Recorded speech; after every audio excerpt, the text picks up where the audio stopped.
School की डरावनी कहानी स्कूल की छुट्टी का दिन था, लेकिन दीपक और उसकी दोस्तों को थोड़ी देर तक रुके रहना पड़ा। उनकी विज्ञान की प्रयोगशाला में आज एक खास प्रयोग हो रहा था और स्कूल की नई प्रयोगशाला में कुछ अनोखा और रहस्यमय था। जब सभी बच्चे प्रयोगशाला में पहुंचे तो वहां का माहौल कुछ अजीब था।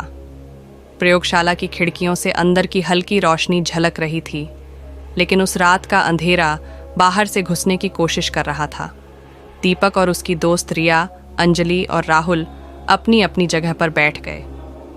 तुम्हें पता है, दीपक ने कहा, सुना है कि इस प्रयोगशाला में रात के समय अजीब अजीब चीजें होती हैं। अरे तुम भी ना, दीपक, ये सब सिर्फ कहानियां हैं, रिया ने हंसते हुए जवाब दिया।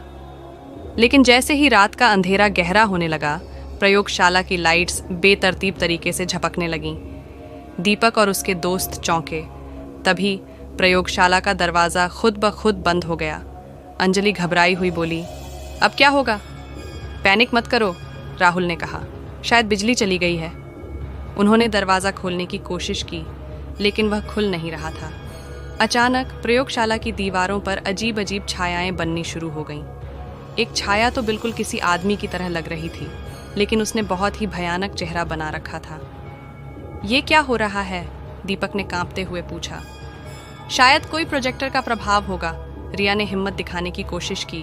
तभी एक खौफनाक आवाज गूंजी, मेरे प्रयोग को पूरा किए बिना तुम बाहर नहीं जा सकते। चारों दोस्त डर के मारे कांपने लगे। उन्होंने उस आवाज की ओर देखा, लेकिन वहां कोई नहीं था। अचानक प्रयोगशाला की टेबल पर रखे एक काले बॉक्स का ढक्कन खुद ब खुद खुलने लगा। ये क्या है?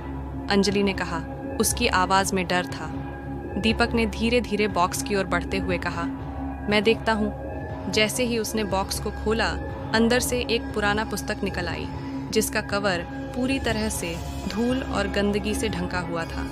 दीपक ने पुस्तक को खोला और जैसे ही उसके पन्ने पलटे, प्रयोगशाला में एक अजीब सी ठंडक फैल गई। पुस्तक के पन्नों पर खून से लिखे हुए शब्द थे, जो किसी पुरानी आत्मा के बारे में थे। और तब अचानक दीवारों पर लिखा हुआ शब्द चमकने लगा, मुझे मुक्त करो।